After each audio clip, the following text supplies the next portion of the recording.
Hey everyone, welcome to the first episode of my new Let's Play with spoilers. This is the very beginning of a new map I started 2 years ago, and with the upcoming of the release of Satisfactory, I said to myself that those who wish to start again might want to review the basics of Satisfactory, and you are in the right place for that. I build efficiently, I build cleanly, I know perfectly all the tricks to unlock tiers and complete the elevator phase quickly. So here is my game after 5 hours. In about 40 hours, this little factory will have evolved into a monster, and it will be on the verge of completing the elevator phase 4 and unlocking the new tier 9. But for now, we only have the basics for the start of the game. But before the spoilers, it's time for a little flashback about the beginning of this new game, and I need to talk about the starting location. So when starting the session, I chose this location for several reasons. It's quite original, very few Let's Play start in this area. It's really pretty, there is absolutely all the resources necessary for the start of the game, and even the resource for the end of the game, since there is nitrogen not very far away. We can therefore produce everything here with a single factory until the end of the game, which will help you to do this very fast. The location is easy to find. You just need to start in the grasslands, that's the first starting area of Satisfactory, and you need to head north quickly enough. You will come across this area and you just have to dive into the pit when you will build this factory. The place where you will place the hub is located right next to the waterfall.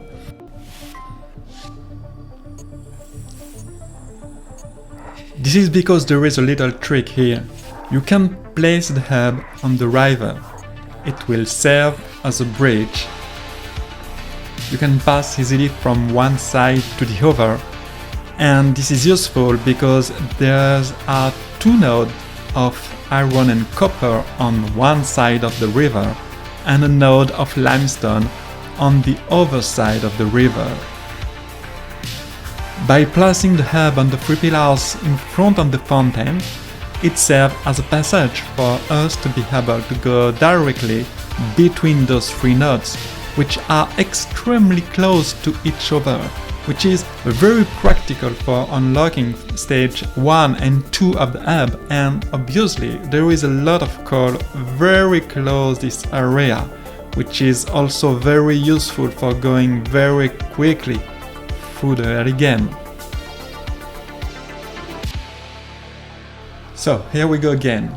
After stage 0 and 1, we arrive at tier 3 and we have to unlock the assembly parts for elevator phase 1.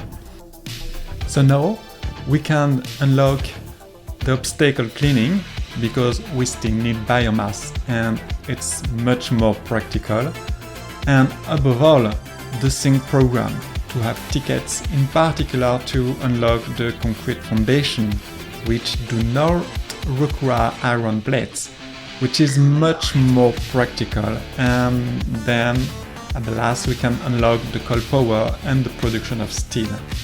The priority now is to unlock the MK3 logistics as quickly as possible. As you can see, I skipped the belt MK2. We don't have to do that. I do it because I play the game very quickly and I am very fast in my development, so I don't need to spend building material in the MK2 belt unlocking. I have coal just next to my factory, so I can unlock MK3 very fast. So I have a small coal factory to produce power. I have a small steel foundry which already makes the steel beam for the MK3 beds, and we are only 5 hours into this game. And we have also a set of machines which are already hard at work producing the necessary components for the Phase 2 elevator. Especially the versatile framework. I'm already building 2.5 per minute, and the smart plating I'm building 2 per minute. Those two assemblers are enough to produce all the smart plating and all the versatile framework needed for elevator package until the end of the game. So this is the main iron production line.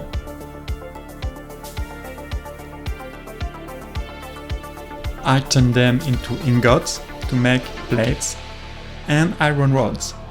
On the very right, I have two constructors doing the iron rods. I divide them and I combine them to do screws. And I combine the screws with the third constructor doing the iron rods to produce rotors. On the other side, I have exactly the same schematic, but for doing reinforced plates. So I have two constructors building iron rods. I combine them, I divide them to build screws, and it goes in another assemblers which use iron plates to produce the reinforced iron plates. So on one side I have the reinforced iron plates, and in the other side I have the rotors, and in the middle I have a third assemblers that combine the output of those two assemblers to produce the smart plating. If I have an excess of reinforced steel plates, they are combined with the excess rods which come from the production of reinforced steel plates to make the versatile frameworks with the steel beams coming from the small coal foundry I showed you just before. And if I need less smart plating, I will get more rotors and more reinforced iron plates, and that's this way the future storage center will work. So this is the basic setup to produce the two main components of the Phase 2 elevator. And these two assemblers are very important because the goal is that I build this part of the factory not to destroy it later. Unlike many Let's Play or Satisfactory, which build and destroy, then build and destroy again, this group of assemblers and constructors will remain until the end of the game. It will remain to make the Phase 2 elevator and all the other elevator components that also need those smart plating and versatile frame in Phase 3 and Phase 4 elevator, and I will never dismantle them. Now it's time to jump into the future. 3 hours later, we have this factory. So this game only started 8 hours ago. The group of assemblers and constructors you see there is almost finished. And it's starting to fill the groups of containers I've built just above. I like to build my containers in the opener so they can give an interesting view of the rest of the factory, unlike many container rooms which are in a dark corridor. They are generally nicely decorated, but I think they have some kind of claustrophobic side, and I like it best when the view is a little spectacular, since I spend a lot of time here. So when you take a look at this, you have undoubtedly noticed that I like bed buses. That's true, I could have done what we call a sushi belt. Those are belts with different items on them. For instance, all the excess production here could be on the same belt, and I could distribute them all along all the container with smart splitters, but I like it better. The good thing is at least you don't need to put a sink at the end to avoid blocking your container system when one container is full. When one or several containers are full, there is more intermediate resources available to continue and accelerate the construction of the space elevator, which is what I want to do to rush the game. So it's more efficient and it's faster, and we do not waste resource in the sink. So now you can see we have unlocked the advanced steel productions. This is because we have almost finished the necessary component for the space elevator phase 2, but we still have to produce the automated wiring. As you can see, I removed a few machines near the hub and I placed them here, where there is a small copper production line. I'm going to need that small copper area to produce the automated wiring. As you can see, I'm still producing the smart plating and the versatile framework. For the moment, you can see that the group of machines is running at full capacity, and we now have an assembler who produces the heavy encased steel beam we will need when we need to build the refineries, and another assembler who produces the stators, which will make it possible to produce a few automatic wiring that we are going to need for the space elevator phase 2. In this phase of the game, automated wiring is not really a problem. You don't need much. Yet. But later it will become a problem, because we will have to produce a lot.